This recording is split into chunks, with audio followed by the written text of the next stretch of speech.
Hi everyone. Does your toilet have a weak and short flush like this? The problem could be the placement of the float above the flapper.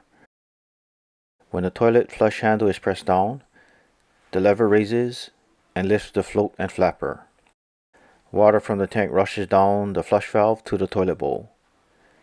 As the tank water level lowers, the float and flapper follow until the flapper shuts closed. If the float is too high, the flapper could close too early. To hold the flapper open longer, lower the float on the chain closer to the flapper. The float will still follow the tank water level, but will close shut later, allowing more water to flow to the bowl. In the tank, the water level starts at 7.5 inches and flushes to only 5 inches for a short and weak flush.